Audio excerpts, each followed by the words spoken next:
really with the goal of connecting the primary data sources for our dairy customers and doing it in a way that they could see things more visually and really work to identify process drift and not just be focused on outcomes or results, but really process focused so we can identify opportunities as they happen before they become a major issue or major bottleneck at the dairy.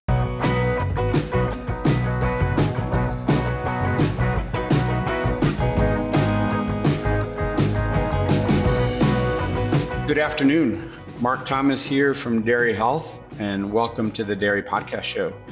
We have a unique opportunity today, actually 3 guests. So the first time I had the opportunity to have 3 invited guests to the podcast show.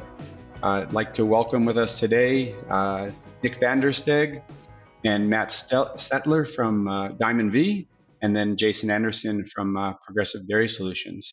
Good afternoon. Good afternoon, Mark. How are you? Good afternoon. Thank you. So I guess as we get started here, again, most listeners know, let you guys do your introductions. You know yourselves the best. So just a little bit of background, where you're from, what you do day to day, and get us started on the path of our discussion for today. So Nik, do you want to get started? Yeah, sure. Nik Steeg, reside in just a little bit south of Park City, Utah. I grew up in the Midwest, Minnesota, Northwest Iowa, on the farm, milking cows, transplanted to Central California, worked on my uncle's large dairies back in the late 80s. It was there that I started developing a feed software program called Easy Feed. Sold that software to DHI Computing and Millicor in 99 and went to work for them as project manager of Easy Feed up until 2018 when I joined Diamond V. At that point in time, my passion just started to shift, and I really wanted to get on the farm more and help dairymen use the feed software that they have and just help them be more efficient. And so that is why I made the switch to Diamond V. 6.5 years now with Diamond V. So on a daily basis, I do feed software audits. Right now, I think I've got about 17 different ones that I'm working on. And then I also work on a project called DV Insights, which is a type of a dashboard. It's much more than a dashboard, but it's basically designed to capture all this dairy data, put it into a place. Matt can probably explain a little bit more about what that's about. So that's what I do. Excellent. Great. I think it's potentially another podcast, but developer of feeding software. Obviously, that's the key to what we do day to day with a lot of our clients, and the fact that you develop that software and where you are today, I think can give some really unique insight to not only how to effectively use that on the farm, but as consultants, how we can use that data and really make value out of the information that's collected. So thanks, Nik. Jason. Yeah, my name is Jason Anderson. I live in South Central Idaho. I've been doing nutrition work for about 16 and a half years. Spent 5 years in a tech service role for a large pharmaceutical company, and then spent 3 years managing a large progressive dairy here in Idaho. And mainly work in Idaho, have one client in Washington State, and work with currently about 55, almost 60,000 milk cows. Great. So, I guess an obvious connection, but you said it as we were just chatting before the recording here, your experience as a herd manager being really invaluable to what you do today, especially from the finance, economic side.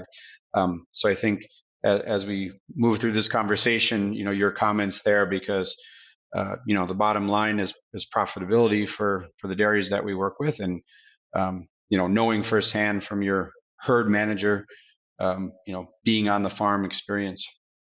So thanks for joining, Jason. Thank you. Matt, tell us a little bit about your background and yourself. Absolutely. Thanks, Mark. So my name is Matt Sattler. I grew up, I'm a Wisconsin dairy kid. Grew up on a farm in eastern Wisconsin. Started my career, worked for a genetics and AI company for 13 years, and moved down to the panhandle of Texas 10 years ago in 2014. And then shortly thereafter, joined Diamond V. So primarily work with customers, western half of the U.S., really trying to just help identify opportunities, help to make them more successful. I've always been a bit of a data nerd, so enjoy diving into records. Initially, that was just a lot of herd management records and dairy count, but the last 3 or 4 years working much more closely with Nik on our DV Insights project, really diving in more on the feed software side and trying to better understand how we can take data, turn it into information, and help our customers to make and monitor management decisions from that information. Mycotoxins are silent poisons, challenging the health and productivity of your cows. Protect your cows and your business by testing feedstuffs to know which mycotoxins are present in your environment. With that information in hand, you can work with your nutritionist to develop a management program to reduce mycotoxin impacts on your cows and your operation. To get started with your own mycotoxin control program, talk to your Diamond V representative today. Great. Thank you, Matt. So it looks like we got amongst the four of us a number of years of dairy experience to chat about, but I'm not sure who wants to take the lead, but the project that you're working on sounds really exciting and of great potential value to dairy producers and consultants. Who wants to take a start and give us a little background on this project? Yeah, so I'll dive into that, Mark. And really, independent of each other, Nik and I have been building out this concept for connecting dairy data even before our time together at Diamond V.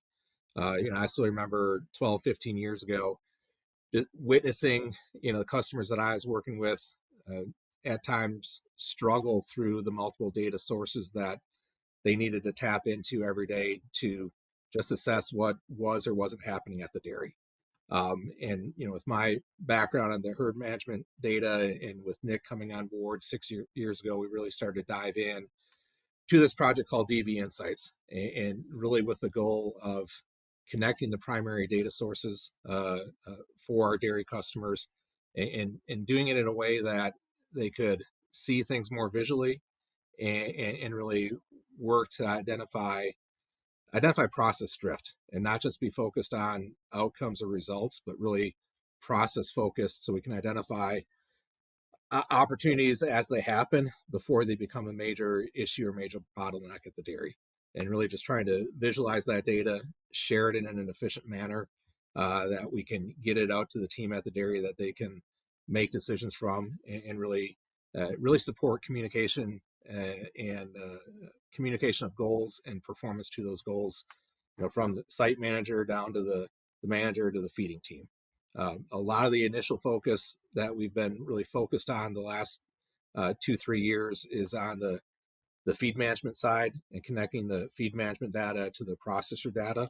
But long term, have a deep vision there to be, feed management, processor data, herd management data, some of the new sensor technologies that are coming out, incorporating that in the system as well, and really trying to create this one-stop shop solution where a dairy could immediately log on to as they get to the dairy that morning to know and look at, hey, what happened right yesterday, and what are things that we need to be mindful of today when they're going out to work with their teams at the dairy. Okay, so then you're replicating data from these various sources? Yeah, it's capturing the data from the various sources, and I'd say, in very simple terms, republishing that data in a way that is easy to see, more easy to visualize what's worked and maybe what hasn't worked at the dairy, and then take those opportunities out to the team at the dairy to really focus on, hey, let's dive into what happened here, and again, as best we can do that as it happens, as opposed to looking at it a month or two down the road when it's had a greater impact on intakes or production or health of the cows. And maybe a good transition piece. Nik's done. It's a labor of love for Nik, but diving into the software is to truly understand the settings and how the dairies are doing things to ensure that the data that we're looking at and the data that we're bringing to the customer is as accurate as it possibly can be. Absolutely. No, that's and Nick, maybe you can comment on that. But as we've worked with a lot of data replication, I guess that's one of the frustrations is that one is that data accurate, from the source, but then two, also the variability in recording. So, some softwares, as we know, give great flexibility for recording, but that is a headache when you try to really understand if that's a disease event or even some procedures. What does it really mean, or is it different on various farms? It's actually the same thing, but it's recorded differently. Nick, what have been some of your uh, I'll say frustrations and your successes in that data accuracy, confidence in that data? Yeah, no, I think it started for me. I'm a bunk management nerd. That Matt's a data nerd. I'm a bunk management nerd. So I've got a T-shirt that says I love bunk management. Hmm. So diving deeper into that kind of thing, it was probably 10, 12 years ago that we really discovered, hey, there's a little bit of an issue there with the scales. Those scales have lots of different settings that and they're variable settings that allow you to get different levels of weight stability. So just even the numbers that are coming from the scales going into the feed software, those can be affected by some of those different values. So that's typically where I like to start is hey, how accurate are your scales? How stable are those weights? It's just natural. Those things are going to be jumping around.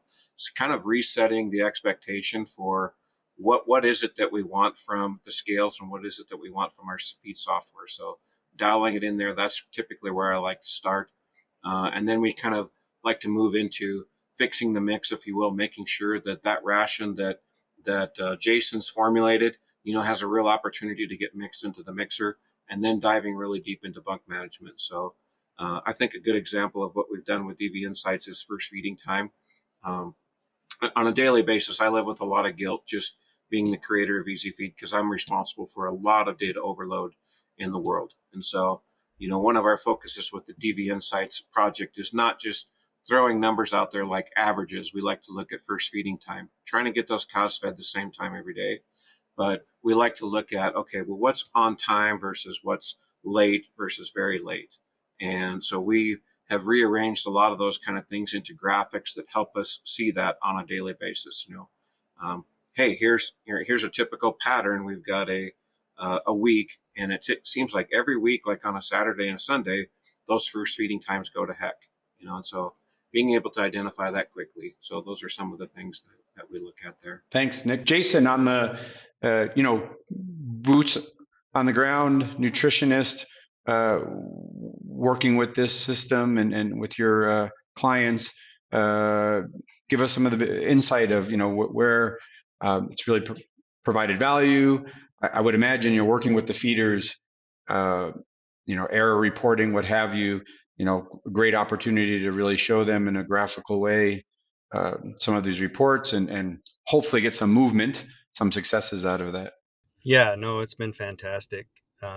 As Nick referred to, kind of basic nutrition 101 is when we do these feeder schools, we talk about 3 different rations. The one that I formulate, the one that gets put in the feed box, and then the one the cow actually eats. And so what we've been able to do with DV Insights and getting Easy Feed actually dialed in better, like Nick was referring to with the weights and our parameters, that we feel a lot more confident that the diet that is formulated is being presented to the cows and it's not sortable and every bite's the same, as well as just lost meal opportunities. It's amazing every time we set cameras up, at 2 o'clock in the morning when cows come back from the barn, how often they don't have feed available. And every time a cow comes back from a parlor is an opportunity for a meal. And what we create is we create slug feeding in cows because they're hungry. And if the feed's not there when they come back and it's not presented in the right form, they'll just go lay down and we missed a meal opportunity. And that is revenue. It's just 100% revenue in, another pound of peak milk, another pound for the herd, another point of preg rate. And that's where we're at in this business is everything is in the little details.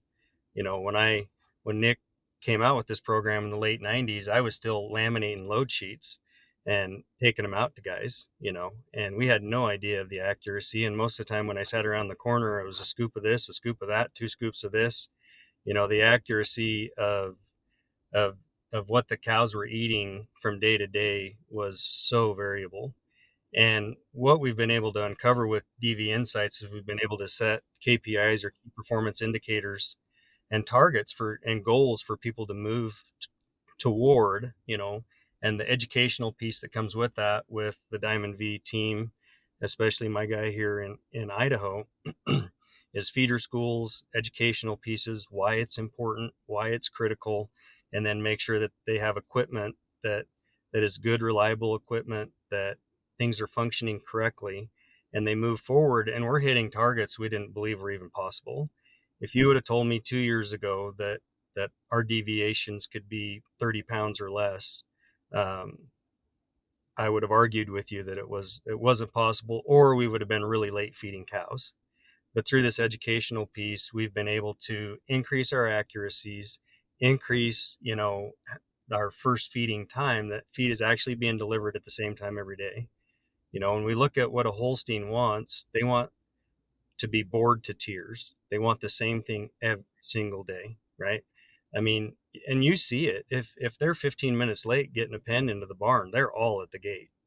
They know what time it is. I mean, you could set your watch by their behavior, and our responsibility is to make sure that we do things that are in line with that cow's time budget, not what's convenient for us. But this DV Insights has really helped us hone that in and have a continual piece of information that's coming in that we can go back to the people that are doing these jobs and reinforce our success or our failures and hold people accountable. And we've really found that people want to be held accountable. These guys want to do a good job. They really do. We just need to have the tools and resources to help hold them accountable in a timely fashion. We can't do it every 6 months because we had all of that time in between that was lost opportunity. And we don't have that much room for error anymore in this business when milk price can go from $21 to $13 in 2 months. The volatilities are so big, the feed costs are so high. I never dreamed that I would have 20 cent a pound of dry matter feed costs ever in my life. And that's what we're just coming off of. I mean, we're excited that we're approaching 14, 15 cents for a pound of dry matter feed costs. So it's been so valuable, not only on feed savings and the dollars that are involved in that, but we're starting to see it in peak milk. We're starting to see it in reproductive performance. We're starting to see it in less ulcers or digestives and all of those types of things. It's a whole nother level of economics that we're not even touching. I think you really hit on some real high points there. One, back to the basics, but I I had to chuckle a little bit when you said, the cows didn't have feed because of course, often the response is, well, that was just yesterday, or that was just this morning, or, when the camera was there. But obviously with a system like this, you can say, well, don't want to go too far back because, like you said, we don't want to look in the rearview mirror. But hey, no, this is pretty common that these pens don't have feed, or the cows are out longer than what you expect. Here's the data, and I would agree. Most teams, whether that be health, repro, feeding, they want to do a great job, but sometimes they don't have those tools. So it's great to hear just that whole process of being able to show not only what can be improved, but then show the results of those improvements. So I think that's a really cool opportunity. We're making a big effort to celebrate these successes too. And I think that's one area that we push and push and push on people a lot. And, actually tomorrow we're going to do a big barbecue and celebrate, just how great these guys have done. We're holding them accountable. We're giving them the tools to be held accountable. But then when we hit metrics like we're hitting, we need to celebrate it. And I think that's sometimes something that's extremely overlooked.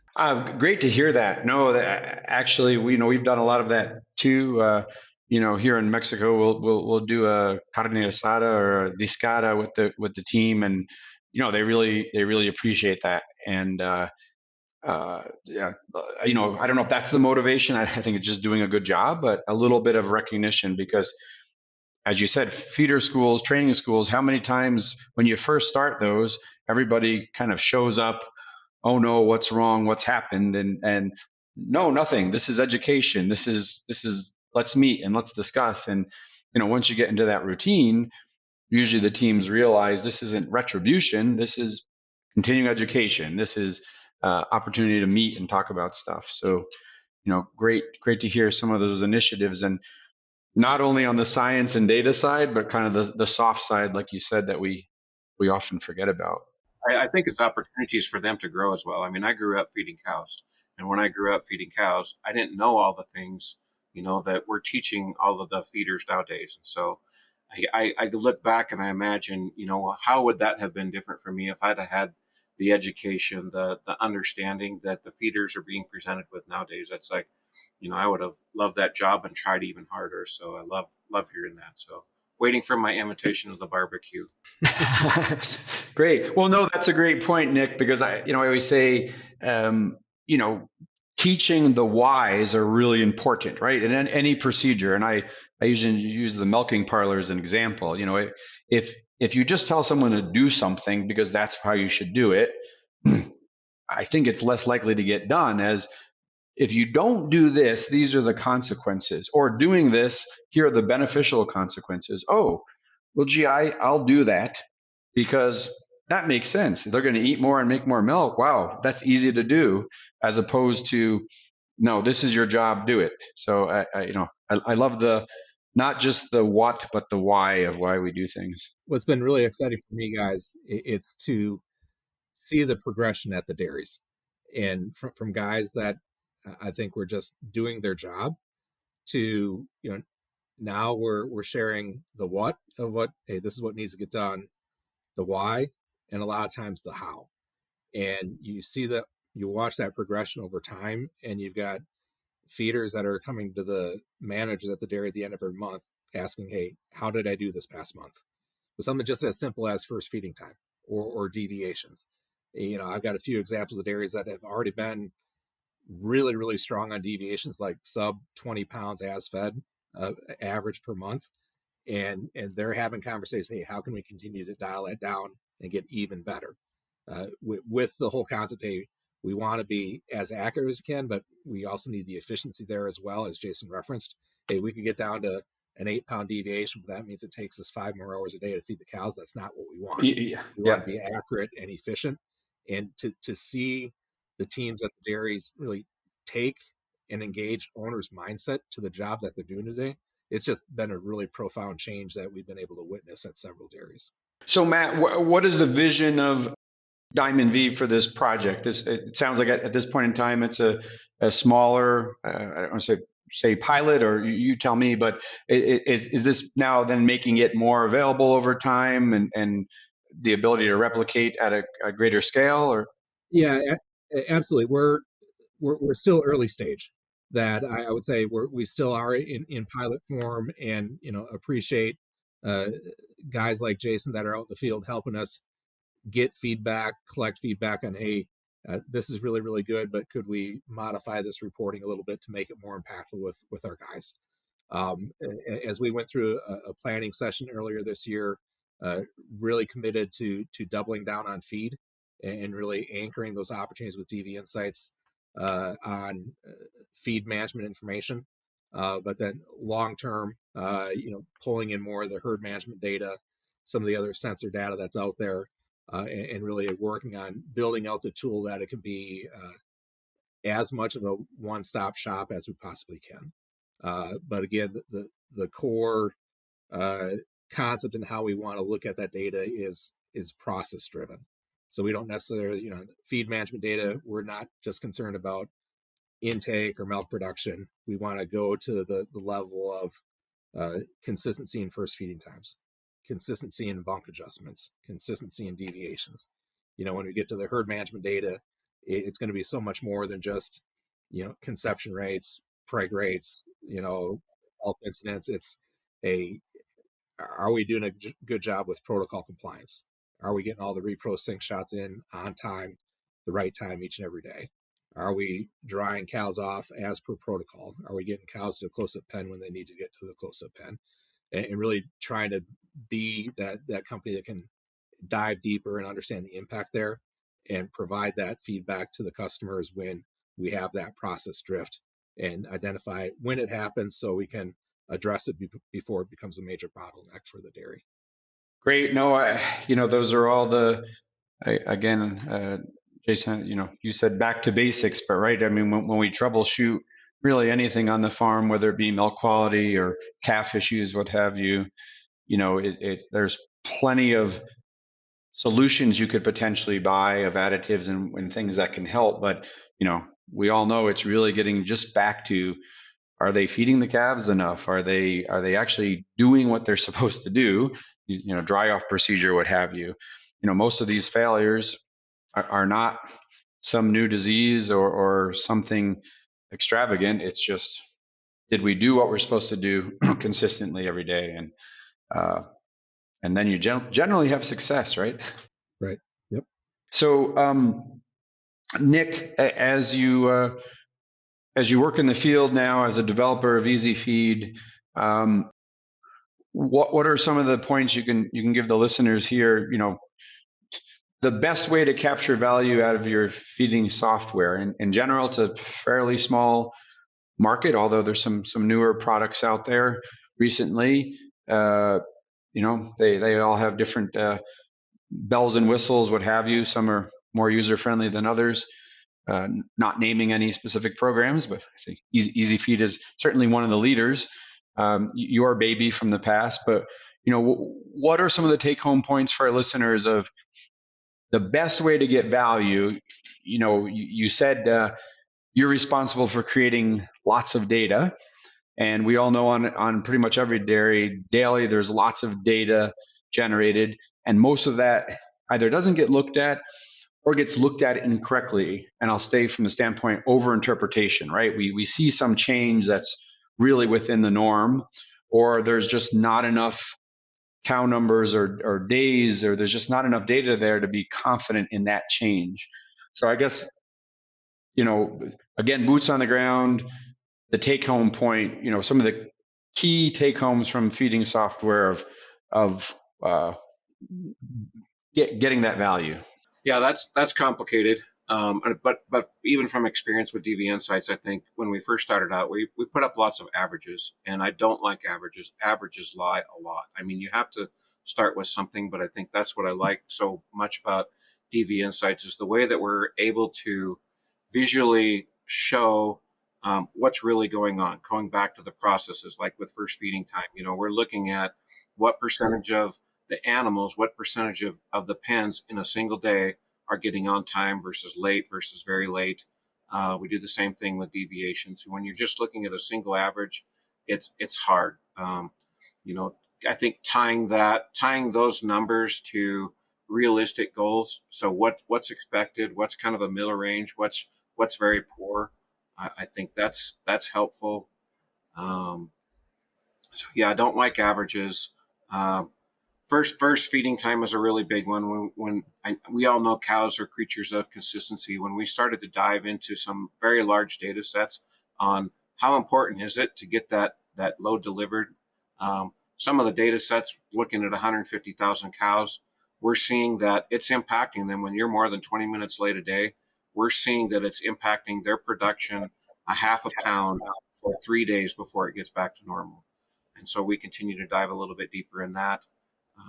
Deviations is obviously, like Jason talked about, just the level of accuracy that ration is getting delivered.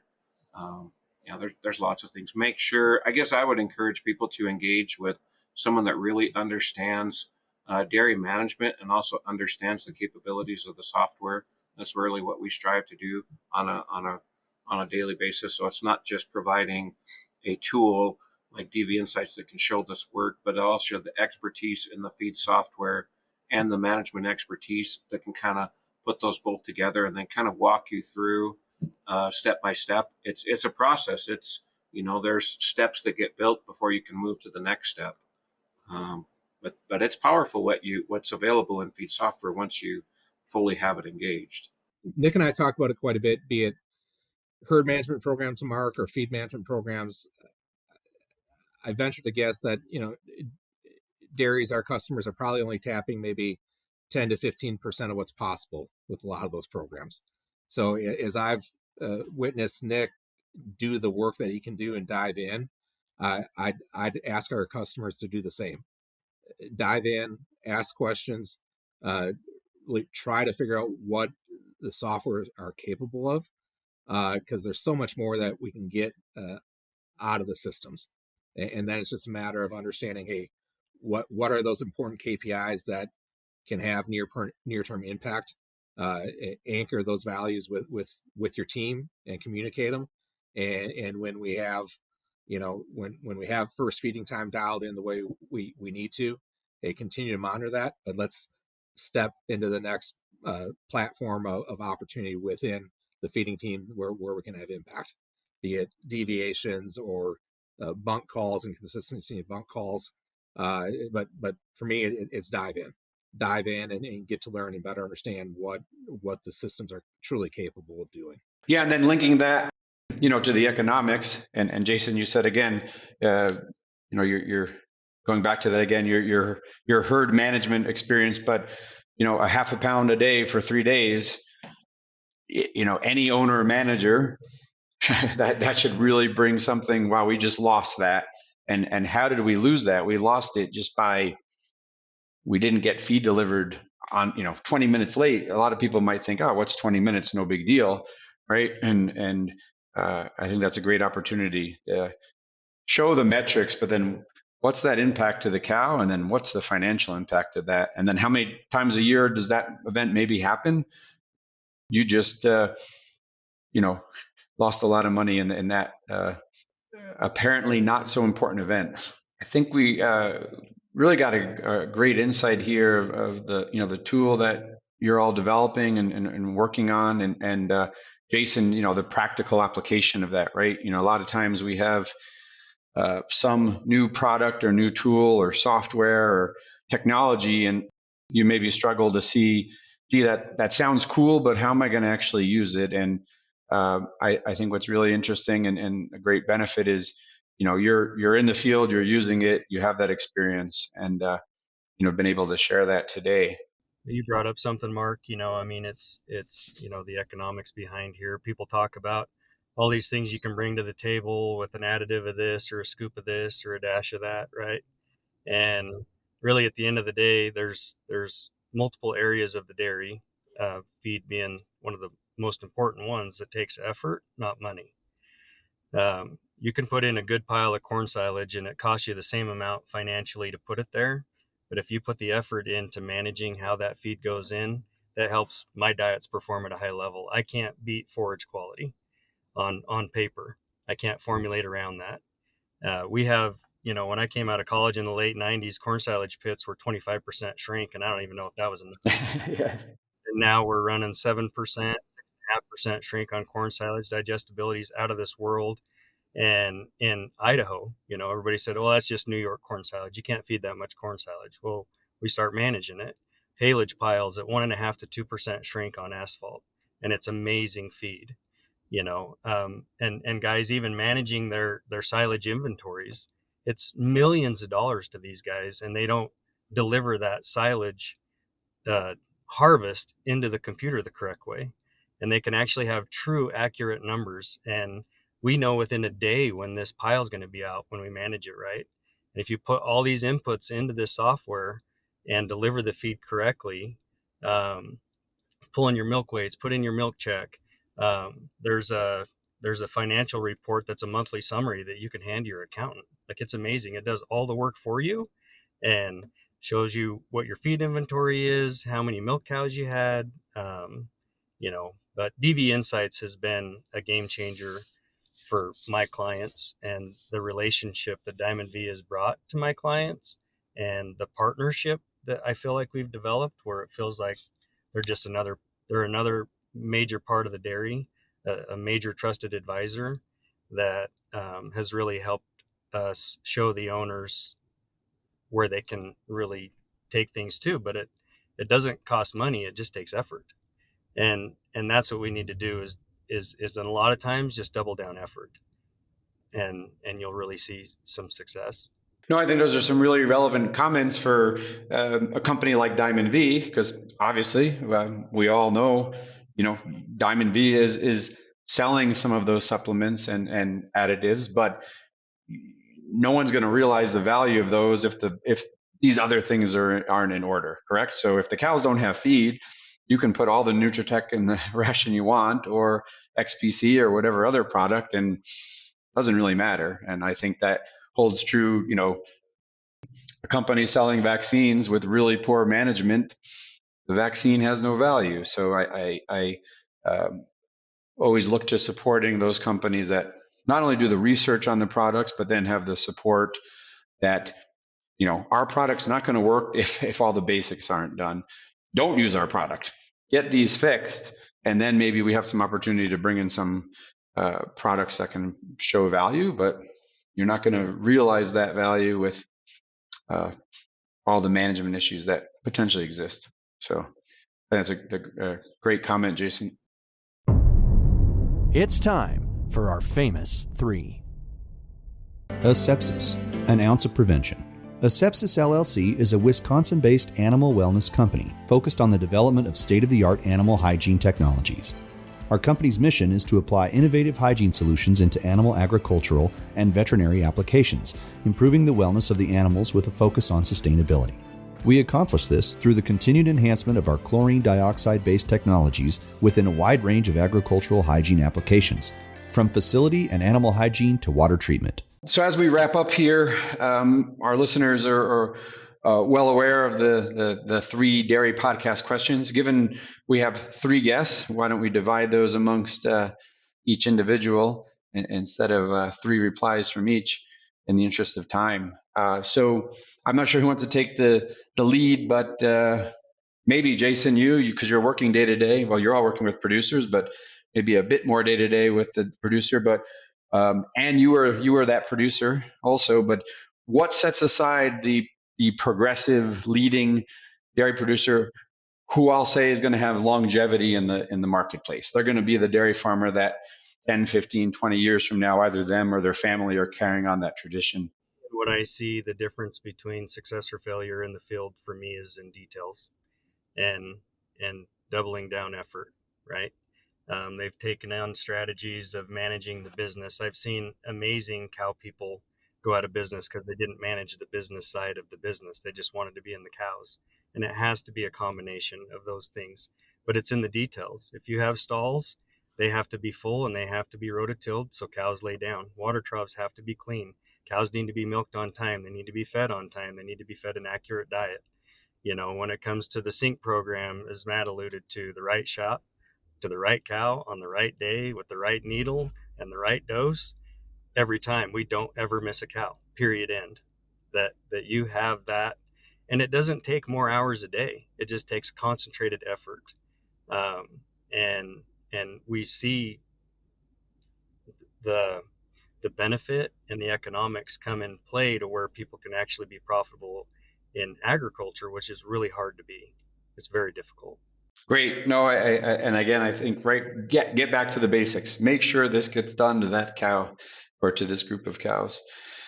In terms of Nick or Matt, you have two options here, and you can fight over it. One is on the more personal note, a book, a film, a podcast you've experienced a little bit outside of dairy, but maybe is relevant to dairy. I always think there's great ways to link some of the things we read that are less maybe scientific or animal science, dairy science, nutrition. And then the other is, the reference that you most often refer to, textbook, online, publication, something that is really useful for you as an industry professional. So I'll let one of you fight over that.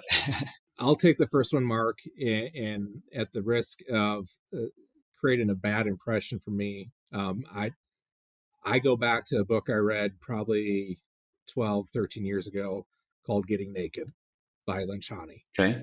And it's all about serving the customer, doing right for the customer, and really earning that trust And if we can do that, long term, the relationship's going to be where it needs to be.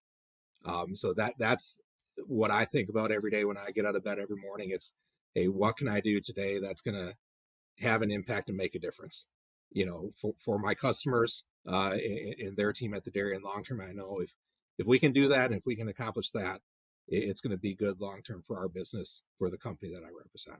Okay, so that's from what I recall, that's really creating trust, loyalty, right? But the concept of getting naked means being transparent, showing yourself, and not being the cheesy salesman, if you will, right? But being transparent and really working for that customer, for that client. Absolutely. Yep. No, I think that's a great example, right? Of using concepts. And as you said, almost going back to the barbecue, right? The touchy feely or team building type stuff that we need to do. That's super important. There's some days that I say I wish I had a degree in psychology to understand, how to communicate well with all types of people and how to deliver a message and you're trying to be sincere, but it's not taken as such. So. Thank you, Matt. So then, Nick, you have the, I guess, what is a go-to to you for industry support, if you will? Yeah, I don't know. I think my answer is going to be a little complicated. Matt stole a little bit of my thunder in getting naked, but I'm going to go back probably 20 years. So one of the books that really changed it was back from my Easy Feed development days. I read a book called The Inmates Are Running the Asylum, and it was written by, I think it was one of the Apple founders. I think it was Paul Allen, and it talked about user interfaces, and it really changed my mindset as not only as we developed Easy Feed, but as you look at DV Insights. And I guess a good example is every time I go into an elevator now, I look at all the buttons a little bit differently, how they're labeled. It's confusing. And so it really changed how we designed the interfaces. I grew up on the farm. I speak dairy. And so changing how the software interfaces were designed, I think that's even been transferred into DV Insights, trying to speak more in the dairyman's language and things that are practical, that make sense to them on a day-to-day basis, so they don't have to mine data so much. Another one, and it kind of ties in, what's your why? I think it's start with why, what your why is. But it really ties into that getting naked concept. That's really, really powerful for me. When I get a backup from a farm, I'll spend 2 to 3 hours in it. And, we walk into that first presentation. Some of these presentations can be a little bit long, but honestly, the farmer, they want it to actually go longer because we're giving them so much content. They see us as that trusted advisor because of what we're giving them right up front. Our goal and our mission, our why, is we really want to help our customer be successful and succeed, and it's not just about giving them some product. It's about the services and the expertise that we can provide. So that's a big part of my why, is enabling guys like Richard and Matt and all of our people out there so that they can be on farm, helping them do more than just sell a product, but, kind of be that complete, we like to call it the Diamond V effect, where it's the tool, it's the service, it's the product, all of it kind of wrapped in one. So, and that was probably a little bit of a complicated answer, but that's what really makes me excited to do what I do every day. No, I don't think complicated at all. I appreciate, user friendliness, and I think we can all have lots of examples of that, and then beyond. These are tools that a wide range of people are using. Though, folks that potentially have less education, maybe don't read or write the same language, or in some cases read or write well. And how do we develop tools? And I like, one of you mentioned graphics, and it's really obvious to be able to look at these things. Those are all really important, because how we perceive or see something could be really different than someone else in terms of interpretation. So I think that's super relevant. Gentlemen, it's been a pleasure this afternoon to have 3 guests too. I think really good discussion. really hit some of the high points, and I think our listeners here can take away, what this product is and the application day to day, real world.